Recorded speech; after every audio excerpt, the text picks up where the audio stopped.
잘 들리시죠? 질문 있으세요?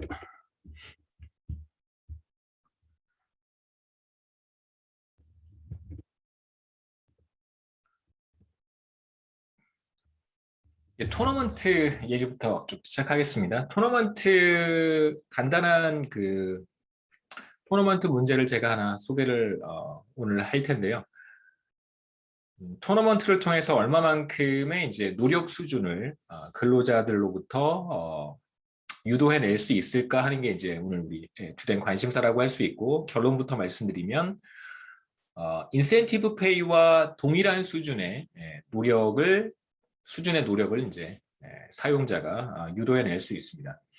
물론 이제 절대적인 성과 측정이 불가능한 경우에 이제 두 사람의 이제 근로자만 우리가 생각할 텐데, 두 사람의 근로자 사이에서의 경쟁을 통해서 적정한 수준의 노력을 유도해낼 수 있고요.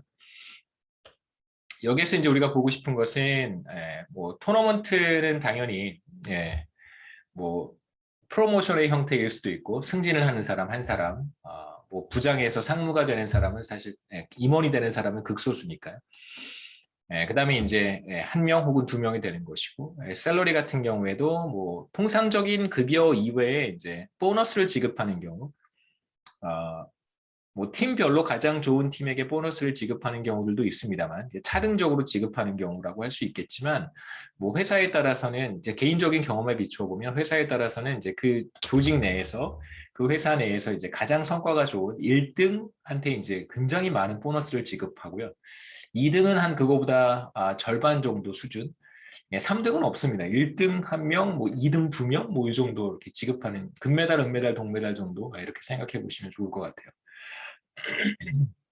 그래서 이러한 형태의 이제 이 그 성과 보수를 이제 우리가 토너먼트라고 부르는데, 이제 토너먼트의 승자 한 명 혹은 소수는 그렇지 않은 사람, 그러니까 1등 혹은 뭐 한 사람에게만 수여한다고 한다면, 승자는 그렇지 못한 사람들 혹은 2등 이런 사람들보다 굉장히 많은 그 보너스를 지급받는다든가 성과에 대한 보상을 지급받게 됩니다.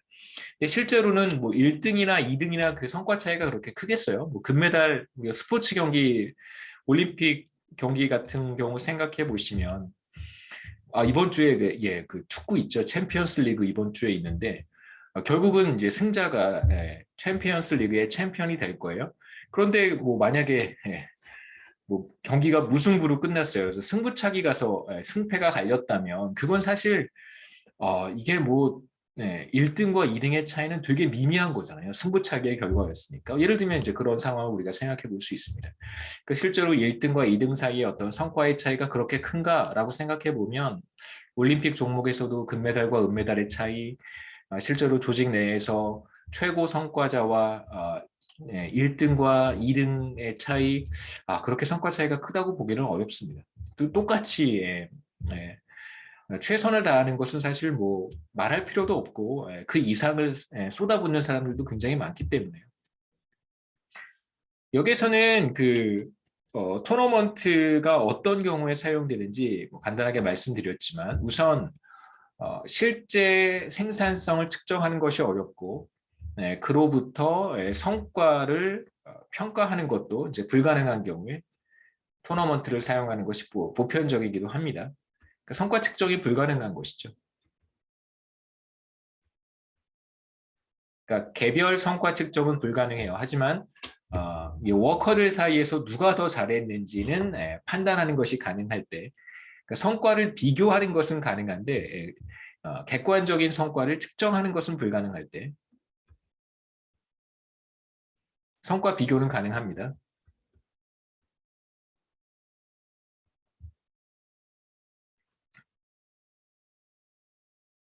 누가 더 잘했는지는 알 수 있지만, 근데 사실 이것도 어떻게 보면 주관적일 수밖에 없는 측면도 있어요.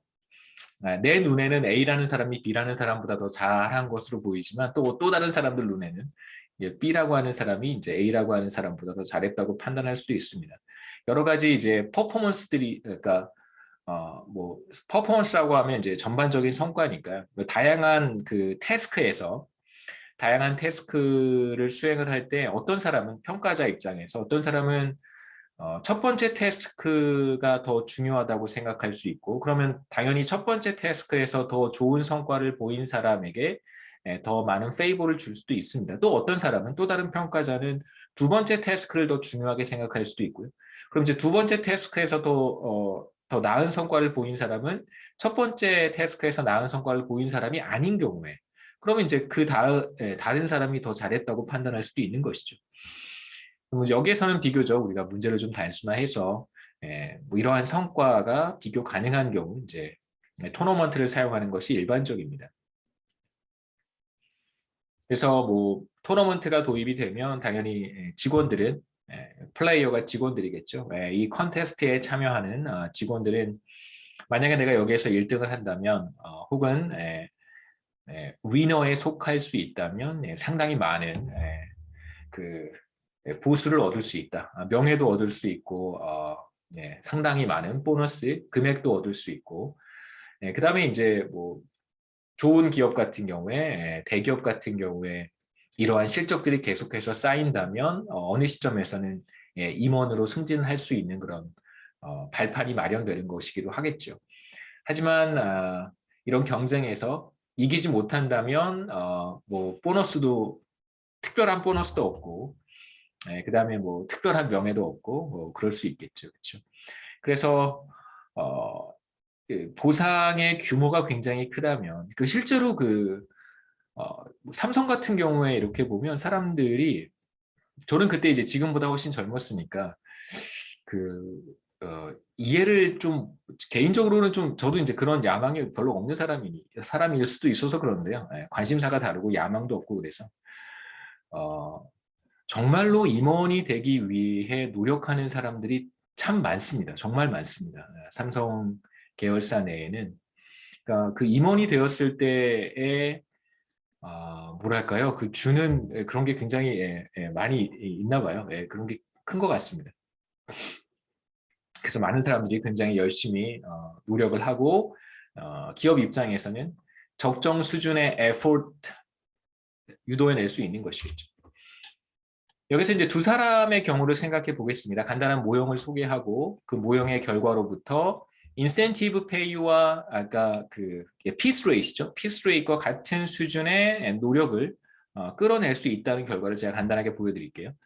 두 사람의 워커가 있습니다. 안드레아하고 B, 이걸 베아라고 부르는 사람도 있고 B라고 부르는 사람도 있어요. Competing for one of two prizes입니다. 두 사람이 경쟁을 해서 한 사람이 이기면 G1에 해당하는 보너스를 받고요. First prize winner는 G1을 받게 되고 Second prize winner는 G2를 받게 됩니다. 중요한 것은 이제 두 사람의 능력의 차이는 없어요. 두 사람은 똑같은 능력을 가지고 있는 사람입니다. G1과 G2는 당연히 0보다 크겠죠. 이 둘 사이에 이제 보너스의 차이가 의미가 있습니다. 절대적으로 G1이 얼마만큼이고 G2가 얼마만큼인지보다는 절대적인 수준보다는 이 차이가 의미가 있고요. 나중에 이제 이 델타 G라고 하는 값이 어떤 의미가 있는지 보실 수 있을 거예요. 두 사람 다 이제 노력을 투입을 할 텐데 우선 안드레아가 B보다 더 많은 노력을 투입하게 되면 당연히 안드레아가 이기고 B가 안드레아보다 더 많은 노력을 투입하게 된다면 그럼 당연히 B가 이기겠죠.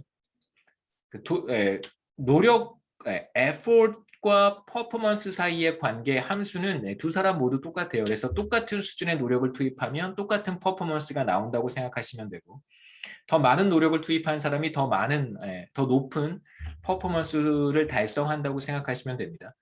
그다음에 이제 안드레아와 B가 똑같은 노력을 투입하게 된다면 이제 이길 확률은 half and half예요. 찬스는 0.5입니다. 그래서 똑같이 우리가 인센티브 페이에서 봤던 것과 똑같이 피스 레이트에서와 똑같이 노력을 투입하게 되면 이제 퍼포먼스가 결정이 되고 퍼포먼스가 나타나면 여기서 중요한 것은 누구의 퍼포먼스가 더 큰가에 따라서 내가 이길 수도 있고 경쟁자가 이길 수도 있습니다.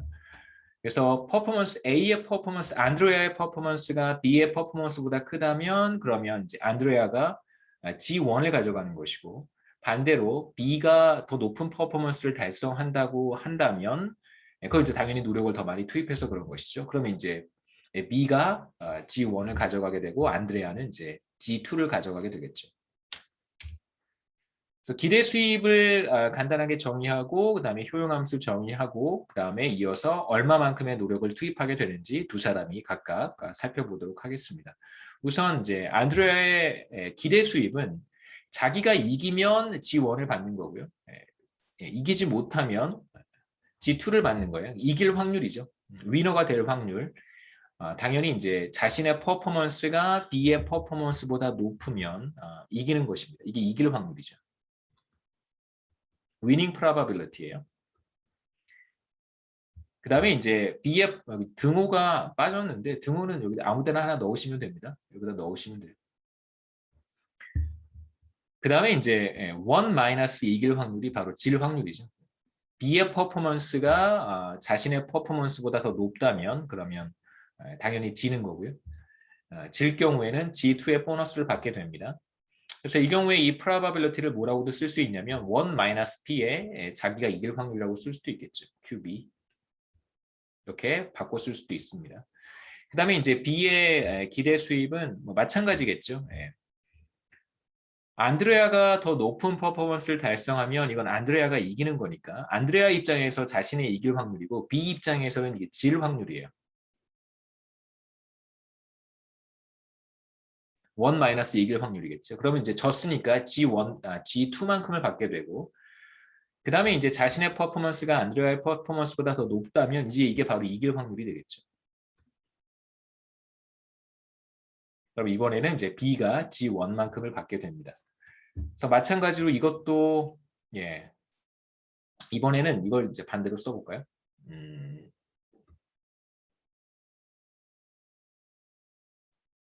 이걸 반대로 쓰는 게 좋겠습니다. 마찬가지로 이걸 이제 1-P에 A가 이길 확률 이렇게 쓰면 되겠죠. 이렇게 한번 다시 표현해 볼 수 있습니다. 그 다음에 두 사람의 효용함수는 수입으로부터 효용을 얻고 마찬가지로 effort을 투입할 텐데 effort에 따른 비용이 발생해요. 뭐 간단한 형태를 우리가 생각해 볼 수 있겠죠.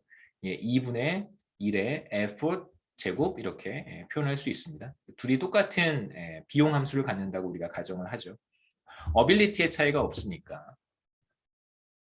이렇게 간단한 형태 이러면 이제 우리가 각 사람이 얼마만큼의 effort을 투입하는지를 이제 쉽게 계산해 낼 수 있겠죠.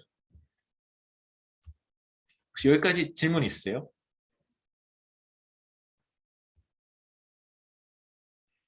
이제 기대 수입을 간단하게 이제 정리하기 전에 이걸 한번 보시죠. 우선 이길 확률, 그러니까 더 높은 퍼포먼스를 달성할 확률과 이제 effort 사이에 어떤 관계가 있는지 이걸 가정을 할 텐데 우선 이렇게 가정을 하겠습니다.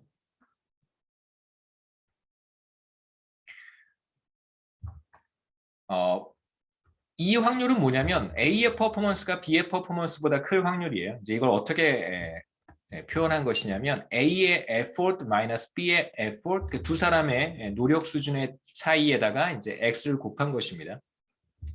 그래서 만일 두 사람이 첫 번째 식부터 보시면 토너먼트에서 이길 확률이에요.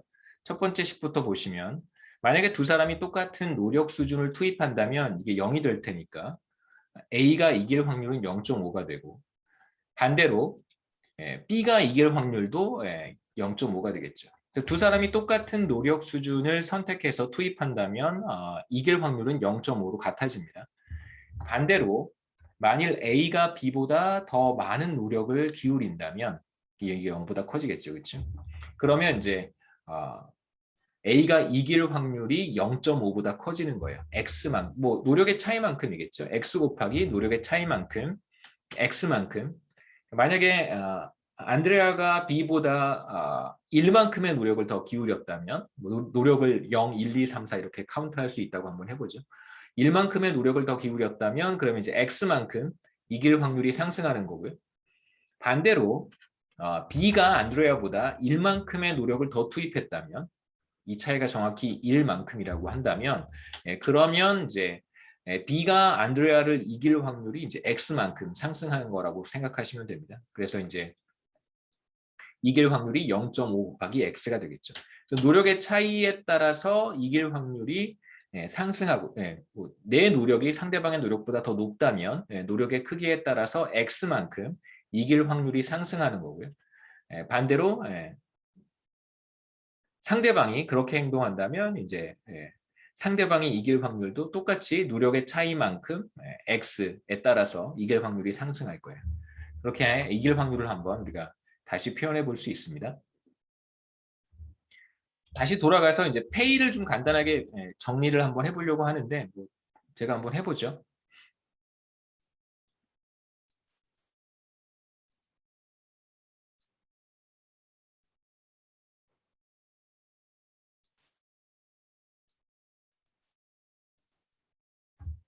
몇 가지만 이제 간단히 보도록 하겠습니다. 어떻게 정리할 수 있는지 보시죠. 우선 이제 첫 번째 안드레아 페이는 이렇게 우리가 자신이 이길 확률, 이기면 G1을 받고요. 그 다음에 자기가 지면 G2를 받습니다. 이걸 어떻게 표현할 수 있냐면 이 두 번째 확률을 제가 1 마이너스 이길 확률이라고 쓸 수 있다고 했으니까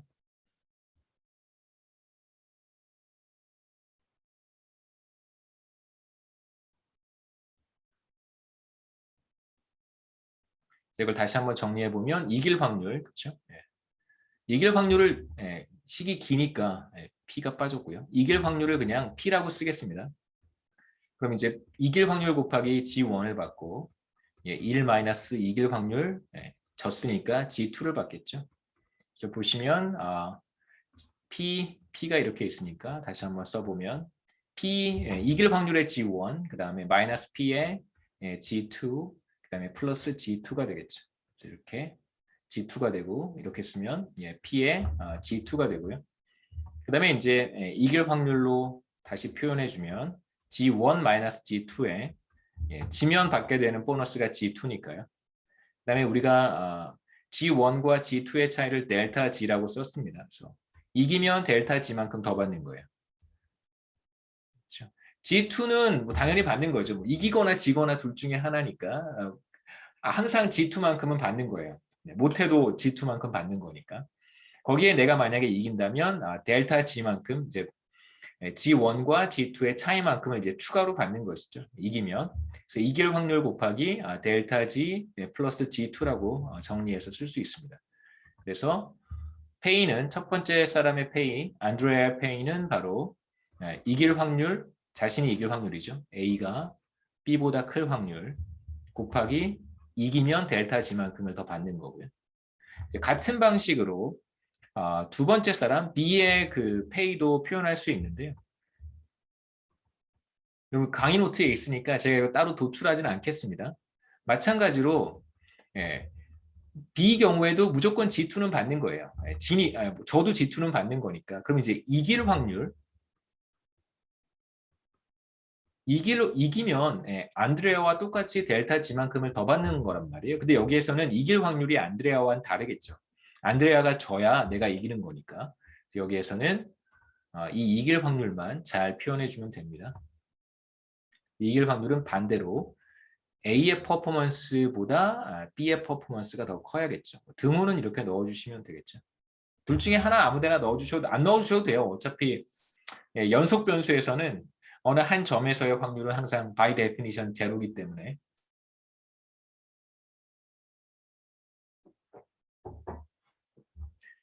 그 다음에 이제 우리가 이길 확률과 effort 사이에 어떤 관계가 있다고 가정을 했냐면 A가 이길 확률은 이렇게 쓸 수 있었습니다. X 곱하기 A의 effort, B의 effort 이렇게 썼고요. 플러스 0.5. 그 다음에 이제 반대로 B가 이길 확률은 A고요. 등호는 여기에 넣겠습니다. B가 이길 확률은 이제 반대로 2의 B 마이너스 2의 A라고 썼죠. 그렇죠?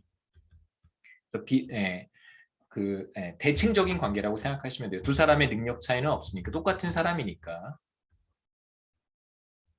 그래서 우리가 A의 페이와 B의 페이를 이제 이 식을 이용을 해서 다시 한번 표현해 보려고 합니다. 그래서 이 값을 여기 이렇게 대입해 주고요.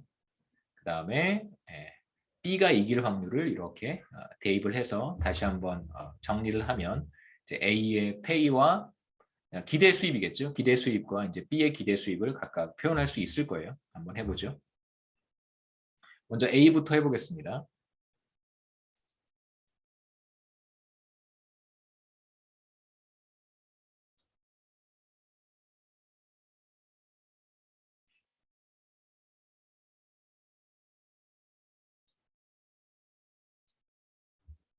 그래서 이 확률 대신에 근데 이제 이건 우리가 가정한 거예요. Fforce에 따라서 이길 확률이 이제 영향을 받을 테니까 어떻게 영향을 받는가? 이렇게 영향을 받는다라고 가정한 것입니다.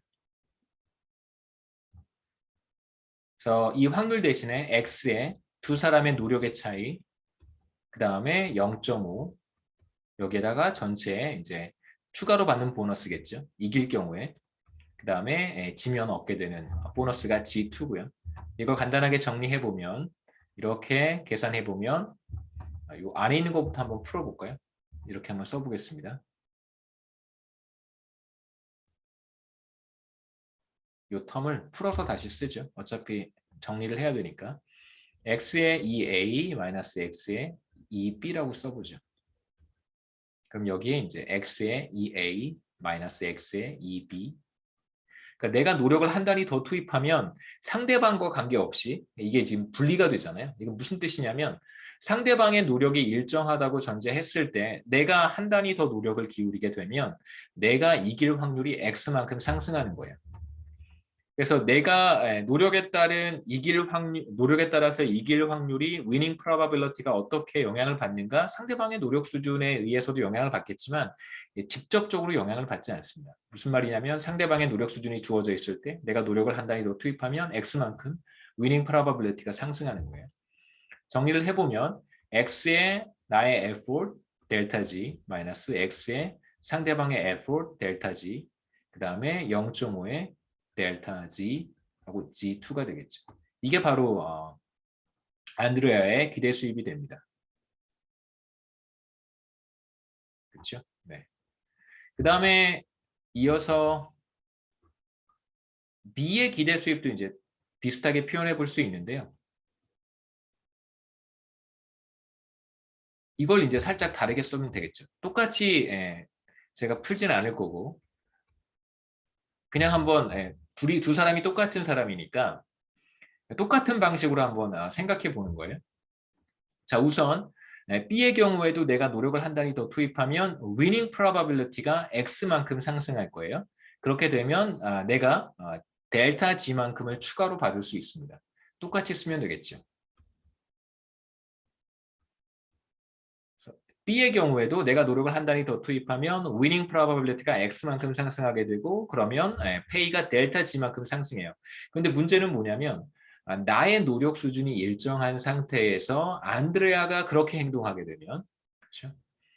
여기 이제 안드레아의 경우에 B가 나의 노력 수준을 일정한데 B가 만약에 한 단위 더 노력을 투입해서 winning probability를 X만큼 높이게 되면 나의 보수가 이만큼 줄어드는 거예요. 그러니까 경쟁자의 행동에 따라서 나의 보수가 이렇게 줄어들 수 있습니다. 똑같은 경우라고 할 수 있죠. B도 시메트릭하니까 안드레아가 한 단위 더 노력을 투입하게 되면 안드레아가 이길 확률이 X만큼 상승해서 안드레아의 보너스가 델타 G만큼 늘어나요. 그럼 이제 나의 보너스는 줄어들겠죠. 그만큼. 마찬가지로 0.5의 델타 G 플러스 G2가 돼요. 그 다음에 이제 하나 더 생각해 볼 수 있는 것은 나와 상대방의 노력 수준이 같다면 그럼 이제 EA와 EB가 같은 거니까 이 텀은 모두 사라지겠죠. 그래서 결국은 0.5의 델타 G, G2가 되고 B의 페이도 이 텀이 다 0이 될 테니까 0.5 델타 G의 G2가 돼요. 0.5 곱하기 델타 G는 뭐냐면 이건 이겼을 때 받는 추가적인 보너스의 절반을 내가 가져가고 나머지 절반은 제가 가져가는 거예요. 추가로 받는 보너스를 반반씩 나눠 갖는 거라고 할 수 있겠죠. 그러니까 이건 무슨 뜻이냐면 위닝 프로바빌리티가 서로 같다면 그러면 반반씩 나눠 갖는 거예요. 뭐 현실적으로는 그게 가능하진 않겠죠. 왜냐하면 토너먼트는 본질적으로 이긴 사람한테 그 보너스를 지급하는 거니까. 이 경우에는 이제 그런 경우입니다. 두 사람이 똑같이 노력을 했고 퍼포먼스가 똑같아요. 그럼 이제 어떻게 그 1등을 결정하느냐? 누구한테 G1을 주고 누구한테 G2를 주냐 어떻게 결정하냐면 축구에서 승부차기 하는 거랑 비슷합니다. 동전 던지기 같은 거 한번 해서 동전을 던져서 앞면이 나오면 A한테 G1을 주고요. B한테는 G2를 주는 거고 뒷면이 나오면 동전 던지기를 해서 B가 G1을 받고 그 다음에 이제 A가 G2를 받는다고 생각하시면 되겠죠. 그래서 뭐 승부차기는 그냥 뭐 사실 그게 1등을 결정하는 거잖아요. 동전 던지기 같은 거니까 동전 던지기 해서 하면 불만이 사람들이 많을 테니까 승부차기 같은 거 한번 하는 거죠. 그렇죠? 예, 그 다음에 유틸리티로 넘어가서 자, 유틸리티 A의 유틸리티는 A의 페이와 같고요. 그 다음에 이제 자신이 투입하는 노력 수준에 비례하는 코스트를 부담을 해야 됩니다.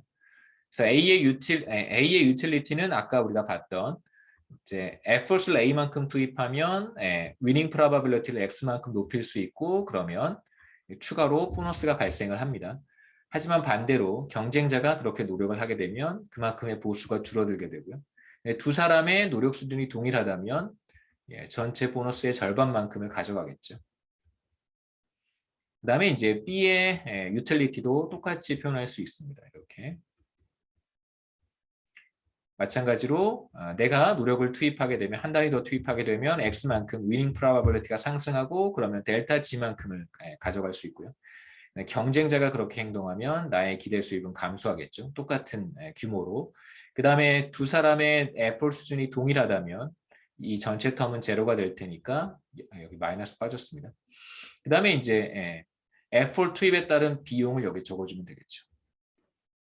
다시 B로 돌아와서 0.5의 델타 G 플러스 G2의 마이너스 effort 투입에 따른 비용 B 이렇게 써주면 됩니다. 그럼 이제 우리가 어떤 얘기를 할 수 있냐면 자신의 효용을 극대화하는 수준에서 극대화하기 위해서 어떤 노력 수준을 선택하게 될까라고 하는 질문을 똑같이 해볼 수 있겠죠. 인센티브 페이에서 그러니까 피스 레이스의 경우에서는 우리가 유틸리티를 이렇게 가정했었습니다. 페이는 자신의 이제 노력 수준의 B만큼 비례해서 늘어나는 거고요. 그 다음에 이제 노력에 따른 비용은 이렇게 표현을 했습니다. 이게 바로 피스 레이시고 B를 제가 커미션 레이시라고 부르기도 하고 혹은 뭐 인센티브 인텐시티라고 부르기도 했습니다. 그러니까 거의 비슷한 형태라고 볼 수 있어요. A의 경우 한번 생각해 보죠. A의 경우 A의 문제를 우리가 생각해 보면 A가 선택하는 것은 여기에서 effort입니다. 자신의 effort 여기에 있고요. 그 다음에 여기에만 나타나요. 그러니까 A가 effort을 한 단위 더 투입할 때 추가로 얻는 게 얼마만큼이냐면 X 곱하기 델타 G겠죠. 그 다음에 피스 레이스에서는 피스 레이스를 받는 워커 입장에서는 effort을 한 단위 추가로 투입했을 때 받게 되는 페이, 그러니까 페이의 증가분이라고 하는 것은 이제 B만큼 됩니다. 이게 바로 effort에 따른 marginal utility죠. 한계 효용.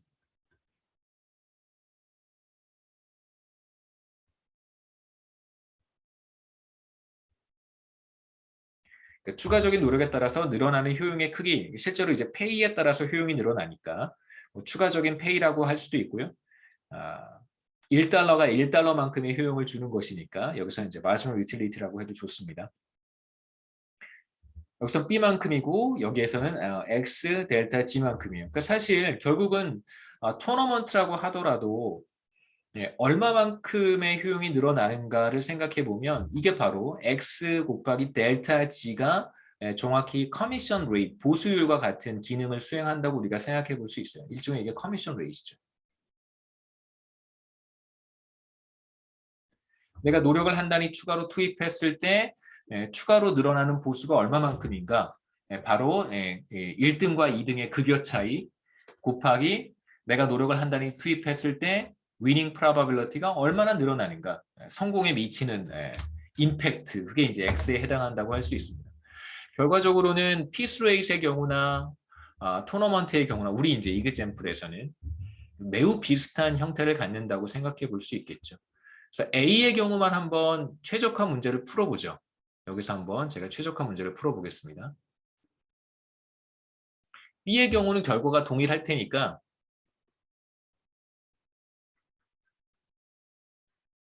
자, 비용함수를 가정을 하고요.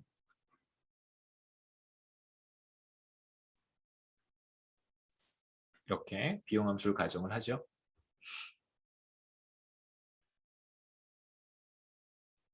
비용함수는 이제 간단하게 좀 복잡하게 해도 괜찮은데요. 그냥 간단하게 하죠. 뭐. 자, 이제 효용을 극대화하는 노력 수준, 자신의 효용을 극대화하는 노력 수준은 얼마만큼일까? 보시면 그냥 E에 대해서 미분하면 되겠죠. EA에 대해서. 그러면 여기에서 남는 것은 X의 델타 G만큼이고요. 여긴 EA가 없습니다. 쭉 없고 마지막에 이제 코스트에서 EA가 나타나죠. 이거니까 마이너스 2의 A만 남을 거예요. 제로라고 두면 이게 바로 효용 극대화 일개 조건입니다. 제가 뭐 강의 노트에 그림 있으니까 계산 해놓고 나서 돌아가서 다시 한번 그림으로 설명하죠. 그러면 A가 선택하는 최종 노력 수준은 얼마만큼이냐면 이건 사실 PS-레이트에서 봤던 이제 B와 같은 거예요. 그 보수율과 같습니다. 커미션 레이트. 그래서 얼마만큼의 노력을 투입하는가? 바로 추가로 노력을 투입했을 때 늘어나는 보수의 크기만큼 동일하게 노력을 투입할 거예요. 그 다음에 B는 얼마만큼의 노력을 투입할까? 똑같잖아요. B도 자신이 노력을 한 단위 더 투입하게 되면 winning probability는 X만큼 늘어나게 되고 이기면 델타 G만큼 받는 거니까 추가로 받는 거니까 B의 경우에도 풀지 않아도 우리는 두 사람의 문제가 대칭적이라고 하는 걸 이미 알고 있으니까 정확히 델타 G만큼의 노력을 투입할 거예요. 이게 과연 이제 최적 수준의 노력인가, 그러니까 그 피스레이트와 같은 수준의 노력인가 이런 얘기는 이제 여기에서 사실 우리가 하지는 않을 거고요. 두 사람 모두 그러니까 토너먼트라고 해서 내가 질 것 같으니까 난 노력하지 않겠어 이런 사람은 나타나지 않는다는 거예요. 그러니까 두 사람이 동일한 사람이라면 두 사람 모두 다 자신의 효용을 극대화하는 수준의 노력을 투입할 것이고 그 결과 추가적인 보너스 델타 G를 반반씩 나눠 가질 거라는 것입니다.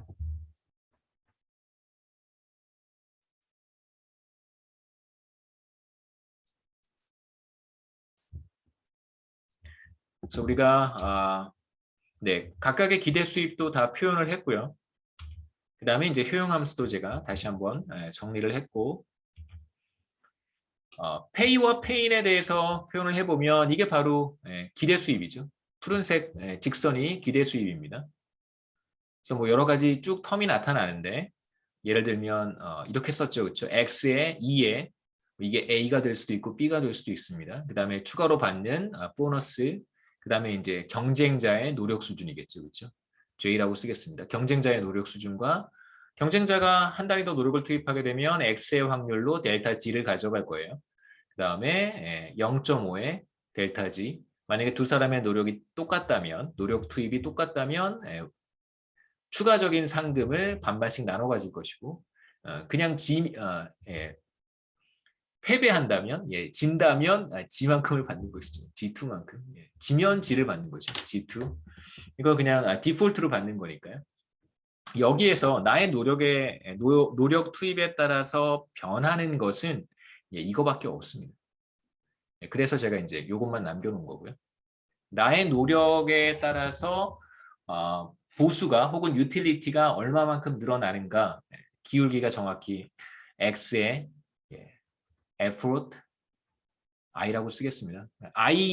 person I의 노력 투입 수준이라고 생각하시면 되고요. 델타 G가 될 거예요. 그래서 기울기가 X 곱하기 델타 G가 되겠죠. 기울기는 기울기가 X 곱하기 델타 G가 됩니다. 그 다음에 이제 비용 함수는 우리가 전과 똑같이 이렇게 처음에 노력을 조금만 투입할 때는 뭐 심리적 비용, 육체적 비용 이런 것들이 별로 많이 발생하지 않지만 일정 수준 이상의 노력을 투입하게 되면 이제 급격히 피곤해지고 힘들어지고 너무 과로하면 건강에도 문제가 생길 수 있으니까요. 그로 인한 코스트가 크게 상승한다라고 생각할 수 있겠죠.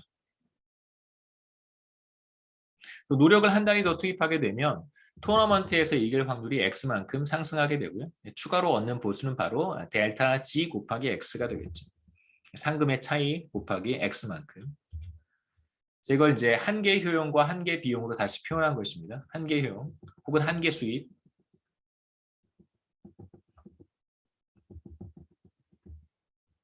사실 이것도 한계 비용이 아니고 이것도 한계 효용이죠. 그렇죠? marginal disutility고요. 그건 이제 disutility from effort이고요. 유틸리티가 이제 페이에 따라서는 늘어나고 그다음에 노력 투입에 따라서는 이제 코스트가 있으니까 이걸 조금 더 이 전체가 한계 효용이니까 이렇게 쓰죠. 이건 한계 수입이라고 하고요. 이건 한계 비용이라고 하겠습니다. 그래서 이 둘의 차이, 뭐 수입과 비용의 차이를 가장 벌리는 것이 이제 효용을 극대화하는 것이고, 한계 수입과 한계 비용 관점에서 본다면 이제 한계 수입과 한계 비용이 같아지는 점에서 더 이상 효용은 늘어나지 않을 테니까. 그래서 이 둘이 같아지는 점에서 최적 노력 투입 수준을 선택할 거예요. A든 B든 동일하겠죠. 왜냐하면 기울기가 똑같잖아요. 그 한계 수입이 똑같기 때문에 내가 노력을 한 단위 더 투입했을 때 추가로 얻는 수입이 X 곱하기 델타 G로 두 사람이 모두 동일해요. 그 다음에 이제 능력의 차이는 없다고 했습니다. same ability를 가정했으니까 비용 함수의 기울기도 동일하겠죠. 그래서 이 두 곡선이 만나는 점, 이 스타를 찾을 수 있고 두 사람 모두 똑같은 노력 수준을 선택하게 됩니다. 그래서 우리가 앞서 비용 함수를 이렇게 가정했을 경우 2분의 2의 제곱 가정하면 이제 이 비용 텀엔 2만 남겠죠. 그렇죠? 그래서 최종 노력 수준은 바로 추가적으로 얻는 수입과 같다 이렇게 얘기할 수 있습니다. 그 제가 이제 인센티브 인텐시티에 대한 이야기를 했었는데 피스 레이트와 비교를 해서 마치 이 X 곱하기 델타 G가 그 B의 역할을 한다라고 말씀을 드렸는데요. 그 B를 우리가 유인의 강도라고 번역하기도 한다고 했어요. 인센티브 인텐시티 B의 역할을 하고요. 그 다음에 이게 바로 인센티브 인텐시티라고 불렀습니다. 그러니까 B의 값이 커지면 커질수록 내가 노력을 한 단위 더 투입했을 때 그로 인해서 성과가 한 단위 발생했을 때 추가로 늘어나는 수입, 추가로 늘어나는 효용이 전보다 더 커지는 거란 말이에요. 그러니까 B의 역할이 바로 그것인데 지금 여기에서 1등과 2등의 그 상금 차이를 더 벌려놓는다면 예를 들어서 1등한테는 1년에 1,000만 원의 보너스를 더 주고 2등한테는 한 푼도 주지 않아요. 그럼 이제 델타지가 1,000만 원일 텐데 이 차이를 예를 들어서 뭐 2,000만 원으로 늘려놓는다면 그럼 바로 델타지가 2배가 되는 경우라고 할 수 있습니다. 상금 차이가 더 벌어지는 거예요. 1등과 2등의 상금 차이가. 그렇게 된다면 사람들은 어떻게 행동할까? 그러니까 안드레아와 B 같은 경우에 어떻게 선택할까를 생각해 볼 수 있는데 우선 간단합니다. 만약에 델타 G가 늘어난다면 다시 말해서 1등의 상금과 2등의 상금 차이가 전보다 더 확대된다면 그렇다면 이제 X 곱하기 델타 G가 이렇게 상승하겠죠. X 곱하기 델타 G입니다. 상승하겠죠. 델타 G 프라임으로. 그런데 이제 비용은 한계 비용은 전과 동일할 테니까 델타 G가 증가하기 전에는 이만큼의 노력 수준을 선택했다면 이제 델타 G가 늘어났을 때 추가로 얻는 수입이 전보다 커지는 거잖아요. 그럼 당연히 사람들이 노력을 전보다 더 많이 투입하려고 할 거예요. 그래서 이렇게 되겠죠. 마치 꼭 B가 상승하는 것과 같은 역할을 한다고 볼 수 있습니다. 그래서 델타 G가 상승한다면 그러면 사람들은 안드레아와 B 모두 전보다 더 많은 노력을 투입하게 돼요.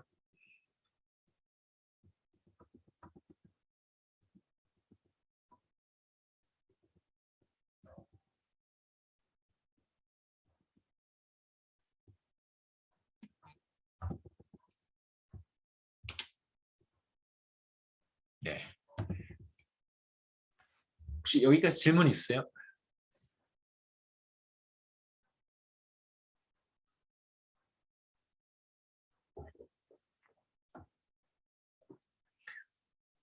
다시 이제 안드레아 B 문제로 돌아왔어요. 예, 두 사람 모두 기본적으로 델타 G X가 똑같고 그 다음에 이제 비용 함수도 같은 형태를 갖습니다. 네, 어빌리티가 같다고 했으니까요. 또 두 사람 모두 동일한 F 수준을 선택하게 될 것이고 여러분 문제가 주어지면 간단하게 풀어보실 수 있겠죠. 예를 들면 이렇게 네, 이렇게 뭐 제가 이런 문제를 내면 문제를 푸실 수 있을 거라고 생각합니다. 기말 시험 때 이런 문제 하나 한번 해보시죠.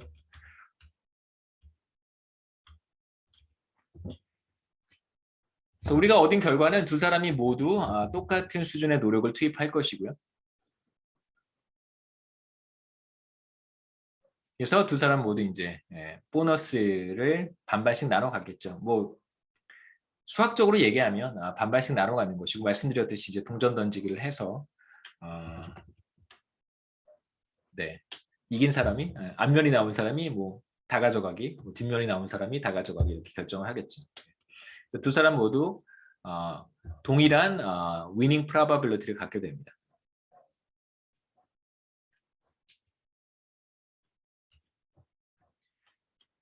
토너먼트와 관련해서 이제 뭐 긍정적인 측면만 있는 것은 아니겠죠. 모든 사람들이 자신의 효용을 극대화하기 위해서 일정 수준의 노력을 투입할 텐데 그게 바로 이제 기업이 요구하는 적정한 수준의 노력이라고 할 수 있어요.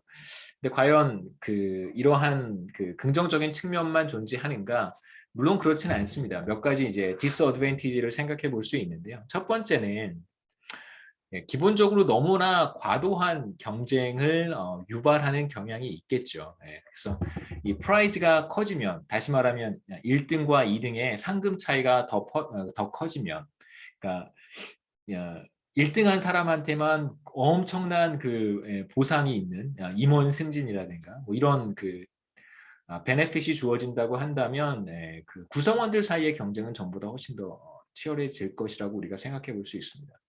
그 다음에 이제 우리가 하나 여러분들한테 좀 우울할 수는 있겠지만 이제 하나 생각해 볼 수 있는 것이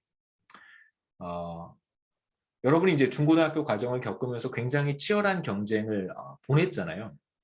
근데 과연 앞으로도 그러한 경쟁이 지속될 것인가 사라지지 않을 것인가 그 다음에 여러분이 뭐 대학을 졸업하고 사회에 진출할 때에도 상당한 경쟁이 있을 거예요.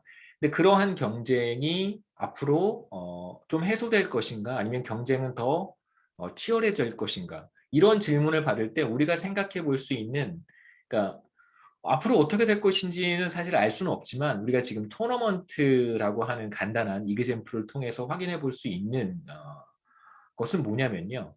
결과적으로 이 얼마나 경쟁이 치열한가는 사실 1등과 2등이 얼마만큼을 가져가는가의 문제인 거예요. 그러니까 경쟁자들이 얼마나 많은가, 경쟁자가 뭐 10만 명이냐, 20만 명이냐, 뭐 100만 명이냐 이런 것도 물론 어느 정도 영향을 미칠 수 있겠지만 지금 정확히 우리 컨텍스트에서는 경쟁자가 많은 게 중요한 게 아니라는 거죠.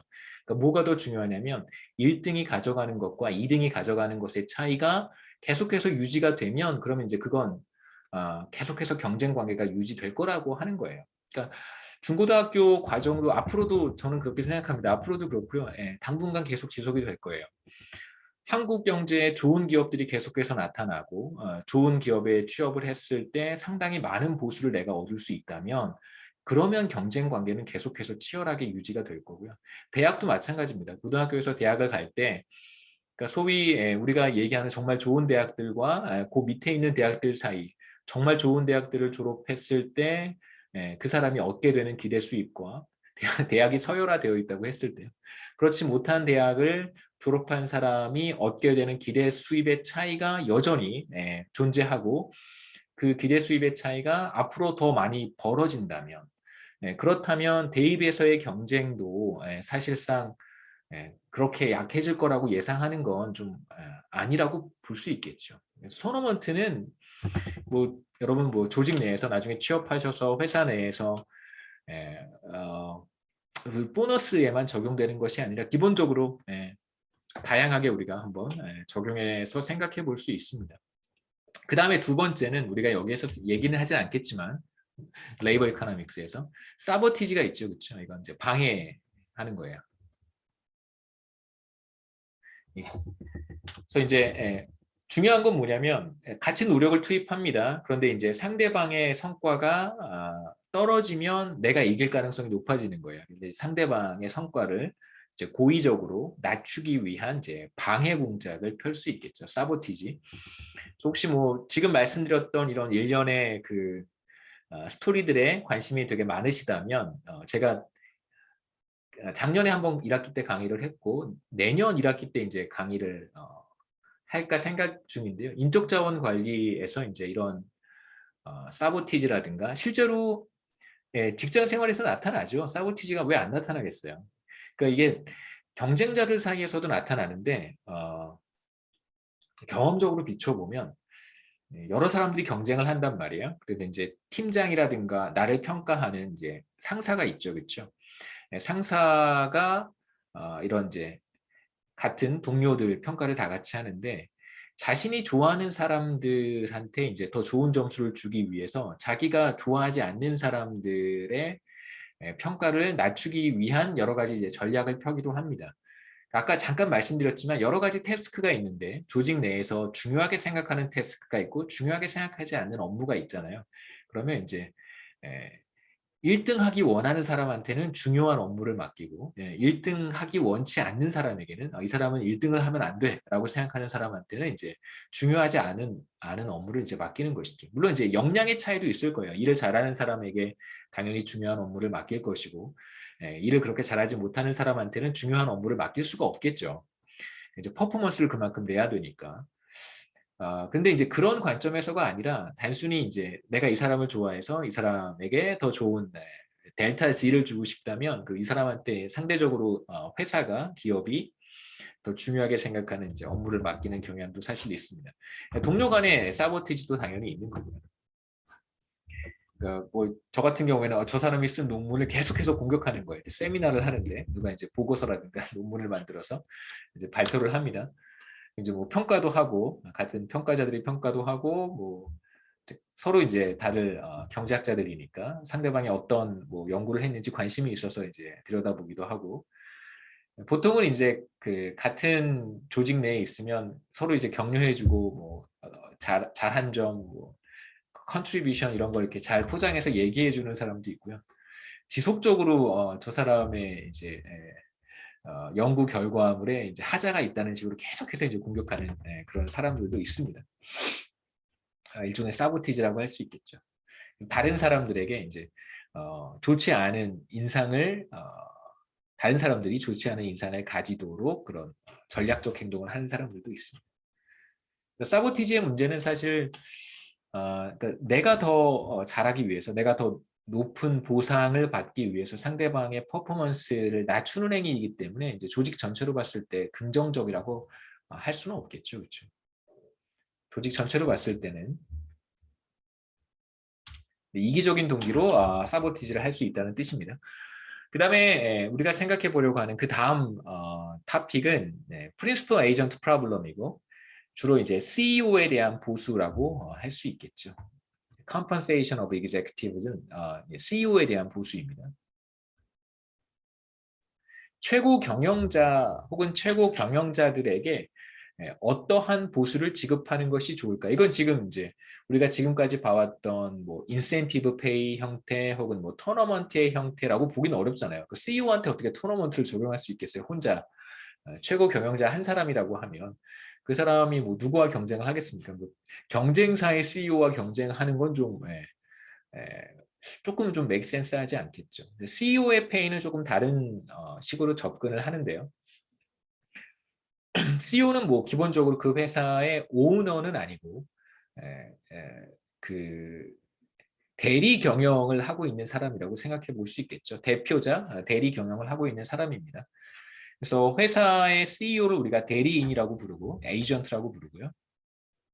그래서 그 회사의 소유주, 오너들 혹은 이제 뭐 한국 같은 경우에는 기업의 소유주가 사실 기업을 경영하잖아요. 그 이유가 뭐냐면 다른 사람들을 신뢰하지 못해서 그런 것 같아요.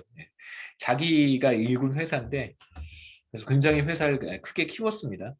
이제 이걸 누군가에게 이제 경영을 맡기는 게 좀 불안한 경우가 좀 많은 것 같아요. 그래서 오너가 직접 경영하는 경우가 있고, 근데 이제 한국 경제가 더 성장해 가면서 사실상 이제 오너십을 갖는 기업들보다는 예전엔 그런 기업들이 많았지만 이제 최근에는 주주들의 비중이 커져서 오너라고 하면 이제는 주주들을 생각하시면 되겠죠.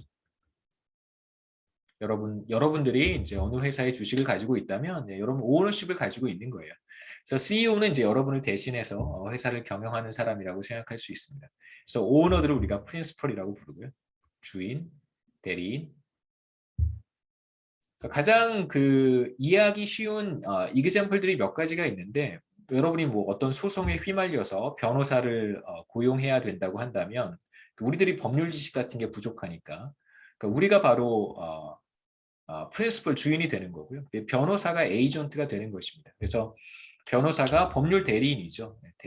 의뢰인을 대신 클라이언트, 프린시플을 대신해서 이제 법률 소송을 진행하는 것이고, 변호사들은 이제 그 민사 소송이든 무슨 형사 소송이든 뭐 행정 소송이든 뭐 상관없이 어떤 소송의 형태이든 상관없이 이제 의뢰인 클라이언트의 이해관계를 잘 대변해야 될 것입니다. 그런데 이제 간혹 가다가 우리가 뭐 접하는 조금 뭐 좋지 못한 이야기들은 사실 변호사 수임료가 많지 않거나 뭐 적당한 보수를 받지 못하면 뭐 별로 이렇게 의뢰인에 대한 이해관계를 대변하지 않고 그냥 뭐 판례에 따라서 진행되도록 그냥 방치하는 경우도 사실 적지 않죠. 그런 경우가 이제 우리가 염려하는 바로 프린시플 에이전트 문제라고 할 수 있습니다. 주인은 어떻게 해서든 법률 소송에서 승소해서 손해를 보지 않던가 아니면 뭐 피해에 대한 보상을 최대한 이끌어낸다든가 혹은 뭐 특별히 잘못한 것이 없는데 형사소송에 휘말렸다면 이제 무죄를 입증한다든가 이제 이런 노력을 좀 법률 대리인이 해주기를 원할 텐데 프린시플이 원하는 만큼 이제 에이전트가 노력하지 않을 수 있겠죠. 이제 에이전트는 사실 프린시플이 말씀드렸듯이 뭐 피해 보상을 받는다든가 혹은 이제 무죄 판결을 받는다든가 이런 것에 대한 관심이 정말 있을까? 법률 대리인이 자신의 가능한 승률을 높인다든가 법률 대리인의 이제 목표는 프린시플이 무죄 선고를 받는다 혹은 뭐 가능한 많은 그 피해 보상액을 받는다. 무죄는 뭐 좀 납득이 되는 부분이긴 합니다만 가능한 많은 피해 보상액을 받는다 민사 소송에서 혹은 그 뭐 잘못한 부분이 있어서 상대방에게 이제 적정한 피해액을 지급해야 되는데 그 피해액 지급하는 것을 이제 최소화한다든가 하는 것이 바로 프린시펄의 목표라고 한다면 에이전트는 사실 그건 아니잖아요. 에이전트의 관심사는 뭐 변호사 수임료로 가능한 많은 돈을 받는다든가 혹은 자신이 그 바닥에서 법률 시장에서 변호사 시장에서 굉장히 승률이 높은 변호사로 소문이 난다든가 자신의 레퓨테이션을 관리한다든가 그런 것이 자신의 목적이 될 거예요. 마찬가지로 이제 기업으로 다시 돌아와서 오너 입장에서는 이제 주식을 가지고 있는 주주들 입장에서는 당연히 더 높은 배당을 받는 것이고 자신의 주가가 계속해서 올라가는 게 여러분 주식하시면 당연히 우리의 목표는 우리들 주주들의 목표는 가능한 내가 가지고 있는 주가가 계속해서 회사의 실적이 좋아지고 가치가 상승해서 이제 주가가 상승하는 것입니다.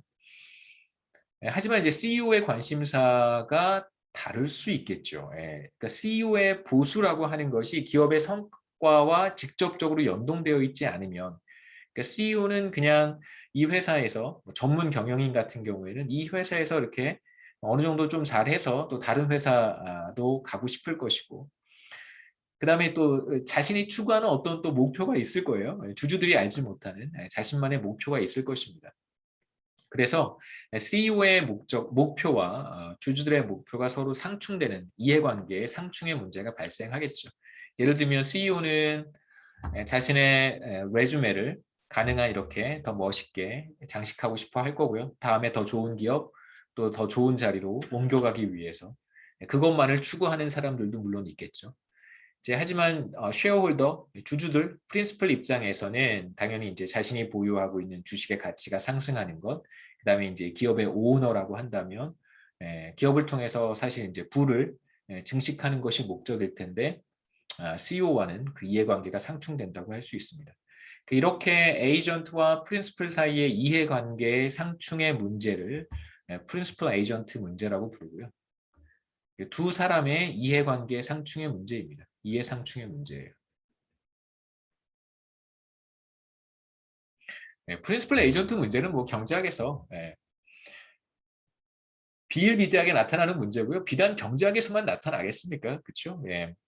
뭐 LH와 국민과의 사이에서 LH가 사실상 에이전트고요. 그 다음에 프린시플이 국민이라고 할 수 있고 또는 그게 정부가 될 수도 있습니다. 프린시플이 정부라고 한다면 정부 입장에서는 행정부겠죠. 그렇죠? 아니면 뭐 국토부, 산하기관이 잘 행동하기를 바랬을 텐데 이제 그렇게 행동하지 않은 자신의 이해만 추구한 것이 되는 것이고요. 그다음에 조금 더 큰 그림에서 본다면 뭐 여러분이 다 유권자로서 국민이 프린시플이라고 할 수 있고 뭐 대통령이라든가 국회의원, 여러분의 지역구에 있는 국회의원, 그다음에 이제 공무원들, 뭐 여러분 주민센터에서 일하시는 그런 공무원들이 바로 이제 에이전트라고 할 수 있겠죠.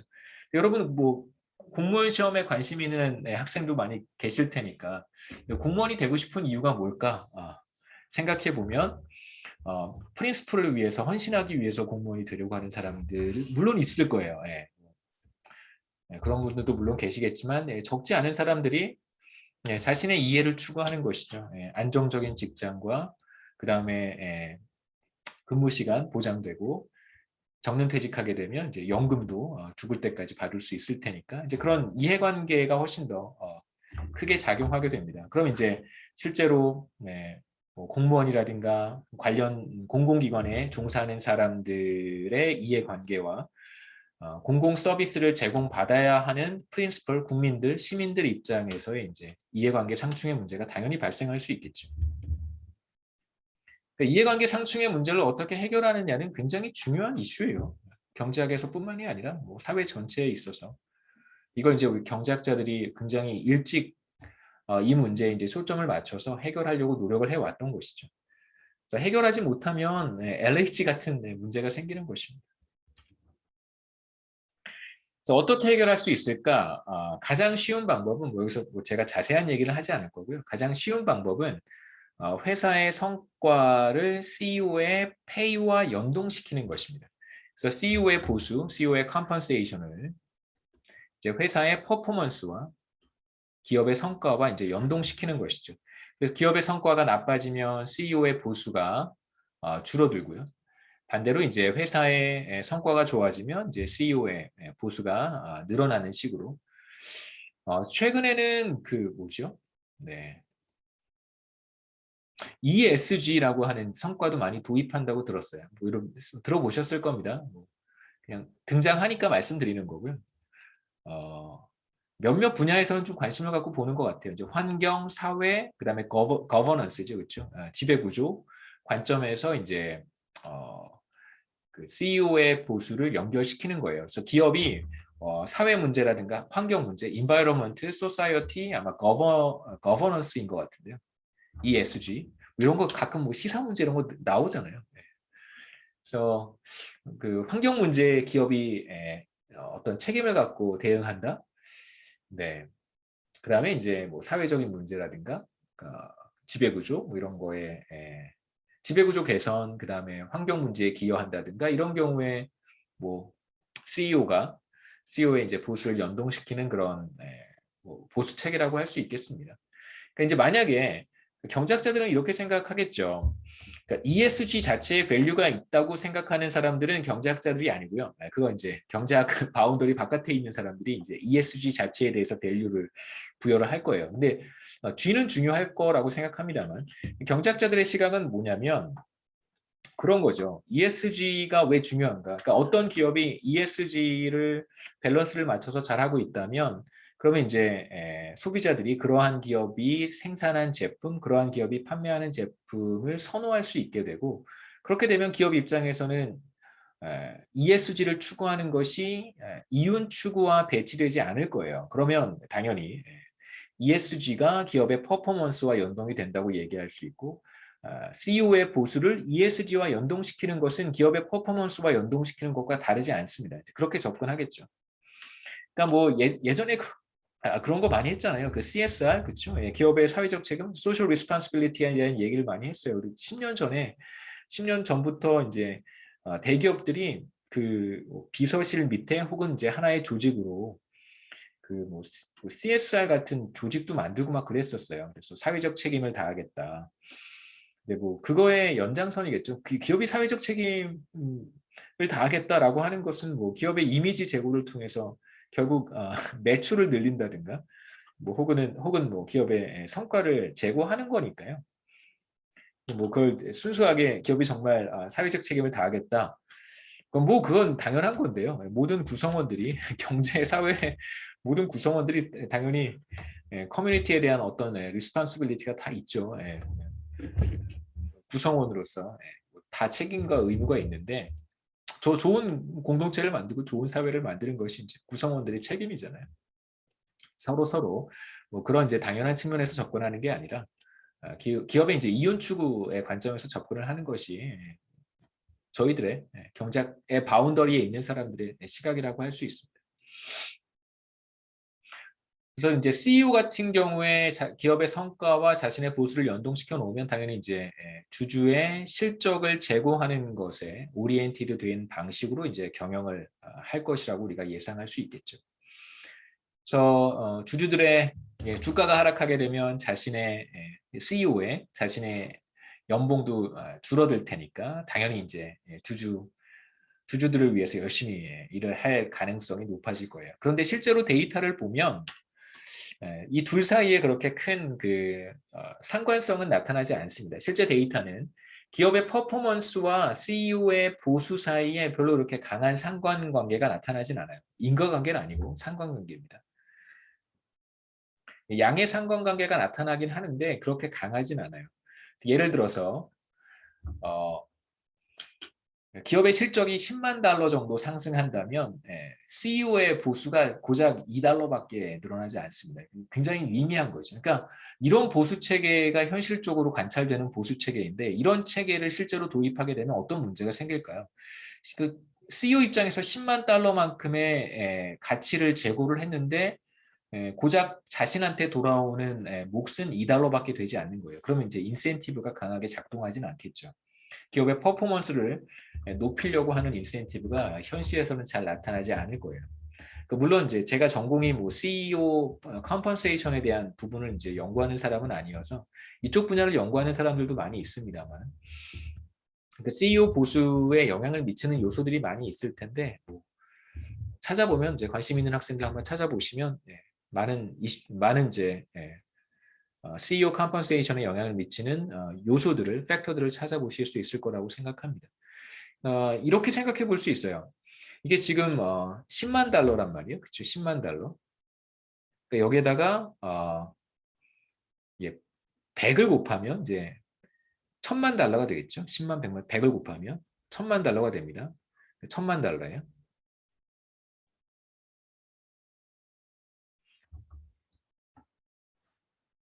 그러니까 100억 원이죠. 한국 돈으로 100억 원이란 말이에요. 1000만 달러면 100억 원입니다. 아닌가요? 맞죠? 예. 만 달러가 1000만 원이고 10만 달러가 1억쯤 되니까. 그렇죠? 예.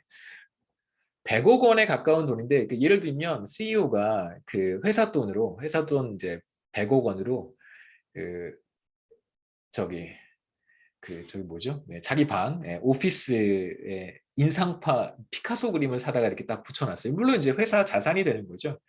자기가 좋아서 산 거예요. 이제 회사 자산을 증식할 목적으로 산 게 아니라 자기가 개인적으로 피카소를 굉장히 좋아해서 피카소 그림을 사다가 이렇게 붙여놨습니다. 방에다가 물론 자기가 회사를 떠나면 그 그림은 그냥 CEO 방에 오피스에 그대로 있는 거죠. 그렇죠? 그렇게 한다고 하더라도 자신의 수입이 줄어드는 정도는 200달러밖에 되지 않는다는 거예요. 그러니까 100을 곱해봐야 200달러. 그러니까 자기한테 오는 손해는 200달러. 그러니까 사실상 임기 동안 200달러 손해를 보면서 예, 예, 자기가 좋아하는 그림을 이제 감상할 수 있게 되는 것이죠. 그러니까 이런 문제가 과연 어, 이런 문제가 저는 빈번하게 나타날 수 있는 문제라고 생각합니다. 자, 이제 그 다음 토픽으로 우리가 넘어갈 텐데요. 여기에서는 그 이제 work incentive와 어떤 형태의 이제 급여 체계라고 할 수 있는데, delayed compensation은 어떤 형태의 급여 체계라고 할 수 있는데요.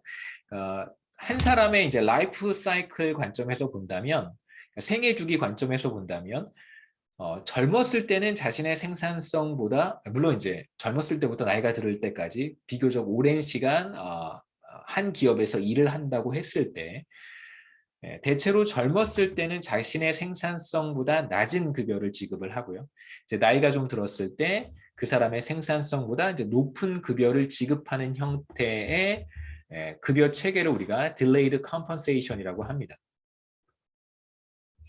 이런 형태의 급여를 지급하게 되면 그러면 나중에 우리가 보겠지만 근로자들이 회사를 떠나지 않고 근무 태만의 모습을 보이지 않고 태만하게 일하지 않고 이제 열심히 일하는, 적어도 받는 만큼, 급여를 받는 만큼의 노력은 투입할 것이다라고 우리가 얘기해 볼 수 있습니다. 그러니까 왜 어떤 회사들이 비교적 그 오랜 기간 동안 고용을 하는 그런 기업들이 이제 덜어 있는데요. 그런 기업들이 말씀드렸듯이 delayed compensation과 같은 급여 체계를 채택하는가라고 했을 때 어떤 생각을 해볼 수 있냐면, 직원들로부터 일정 수준의 노력을 투입하기 위해서 이러한 형태의 급여 체계를 도입했다라고 우리가 해석해 볼 수도 있는 것이죠. 물론 관행적으로 도입한 것이기는 합니다만, 이것에 대한 어떤 이론적, 그러니까 뭔가 우리가 현실에서 관찰되는 현상이 있다면 그것에 대한 뭔가 이유가 있을 것이고, 그 이유를 이제 work incentive에서 찾는 것입니다. delayed compensation과 같은 급여 체계를 채택하지 않는다면 그 일을 쭉 하다가 어느 시점에서 근로자가 더 이상 여기서 일을 하는 것보다는 그냥 대충대충 일하고 회사를 그냥 나가버리는 것이 더 좋을 수도 있다라고 생각하는 사람들도 반드시 존재할 수 있거든요. 이제 그러한 문제, 그러한 가능성을 여기서 보도록 하겠습니다. 여러분 나중에 이제 회사에 취직해 보시면 뭐 요즘 좋은 기업들, 뭐 일반 회사들 같은 경우에는 대충대충 일하는 사람은 별로 없는 것 같아요. 예.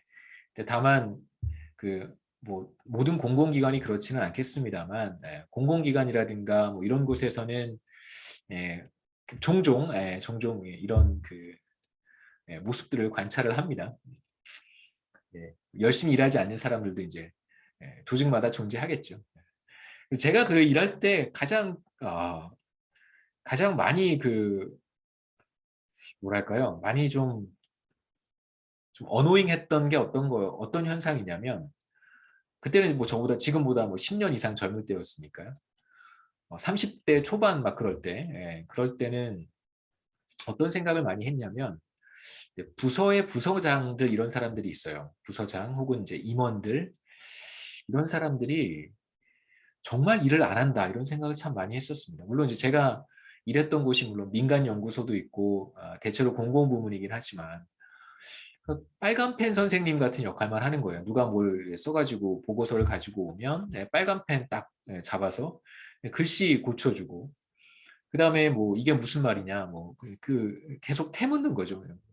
뭐 따지고 이게 말이 되느냐. 사실 이게 시간이 지나서 생각해 보면 그분들은 이렇게 컴퓨터 화면에 뭐 한글이라든가 뭐 MS 워드라든가 이런 그 소프트웨어를 실행시키고 글을 쓰라고 하면 과연 뭘 쓸 수 있을까? 그러니까 백지에서 시작해서 뭔가를 글을 쓰라고 시작하면 글을 쓸 수 있는 능력이 될까? 그렇지 못한 사람들이 덜어 있거든요. 다른 사람이 가지고 온 기획안이라든가 보고서라든가 이런 것들을 수정하는 건 기가 막히게 잘해요. 그러니까 막 완성도를 높여주는 그런 역할들은 참 잘합니다만, 정작 본인이 뭔가를 이제 해야 되는 시점이 돼서는 과연 못하는 것들 좀 종종 봤거든요. 지금도 그런 모습이 있어요. 실제로 백지 상태에서 뭔가를 만들어 가라고 하면 이제 못 만드는 사람들이 있습니다. 그러니까 이제 관리자 역량이 되면 과연 그런 걸 못해도 괜찮은가, 이런 생각도 좀 들고요. 저분들은 왜 저렇게 뭔가 퍼포먼스도 없는 것 같은데 빨간 펜 고치면서 보고서나 최종 완성해 가면서 나의 2배에 해당하는 연봉을 받고 있는 것일까, 이런 생각들을 참 많이 했었습니다. 여하튼 여기서 보고 싶은 건 조직이든 뭐 공공기관이든 민간 기업이든 근로자들이 열심히 받는 만큼 자신의 보수만큼은 일을 해야 되잖아요.